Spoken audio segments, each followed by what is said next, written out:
Hi, everyone. Happy Saturday. It is Saturday evening, cold and rainy in New York City. And I have wanted to record this video for quite some time, and today I finally got around to it. So, for the past couple of weeks, I have had really bad insomnia, and I said to myself, Nilu, what is going on? You have to practice what you preach. So, in my series called Stretch Your Wellbeing, we cover sleep hygiene. And I thought it was time for me to revisit sleep hygiene for myself, but also to share with you some quick tips that are going to help you.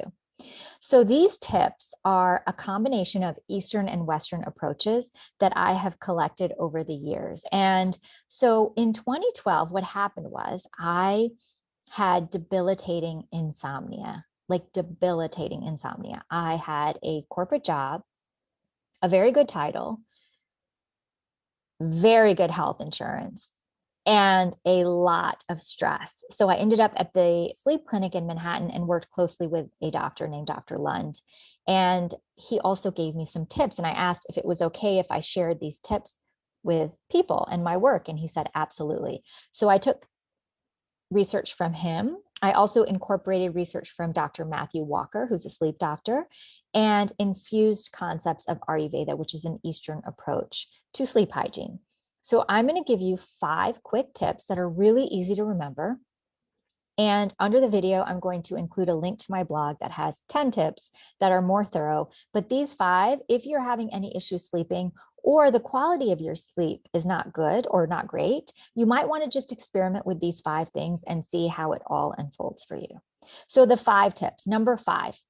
So I'm going to be looking down at my notes to make sure that I give you accurate information. Number 5, high five the sun.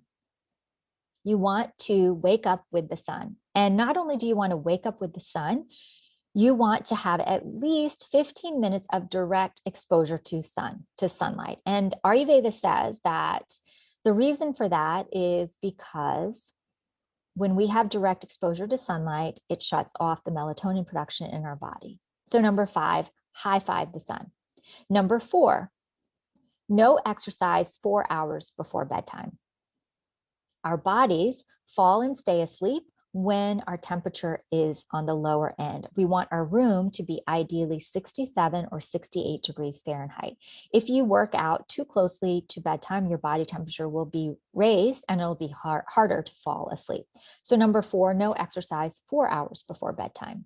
Number 3, no food 3 hours before bedtime. So you want to not be overly full and not be hungry. You want to have your meal at least 3 hours before bedtime because it's easier to fall and stay asleep when you are not overly full and not completely famished. Number 2, no caffeine after 2 p.m. I know this one is tough. So I used to drink, I kid you not, I used to drink 3 cups of coffee every day. And in the early part of the lockdown last year, I kicked that habit. I'm not suggesting that you kick your habit of caffeine, but caffeine stays in our system up to 5 hours and sometimes longer, depending on how much caffeine we have. So if you have no issues with it, no worries. But if you're having some trouble sleeping or the quality of your sleep is not great, try adjusting your caffeine intake and not have caffeine after 2 p.m. And number 1, one set time.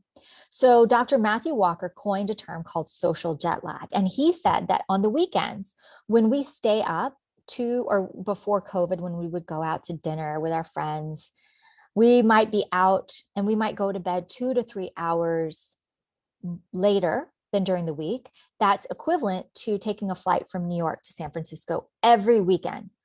So remember what it was like when we used to travel all the time, and you know the effects of your body when you would travel across the country and dealing with the time zone issues. So ideally, you want to go to bed and wake up around the same time to avoid this concept of social jet lag. Also, it takes some discipline because I know on the weekends we want to watch Netflix or Amazon Prime or whatever else you're watching. So you want to have the discipline to actually do it. So if you're having problems sleeping, adjust your schedule, try to go to bed and wake up around the same time. So the 5 tips, really easy to remember, quick and easy. Number 5, high five the sun, wake up with the sun, get at least 15 minutes of direct sun exposure. Number 4, no exercise 4 hours before bedtime. Number 3, no food 3 hours before bedtime. Number 2, no caffeine after 2 p.m. Number 1, go to bed and wake up around the same time.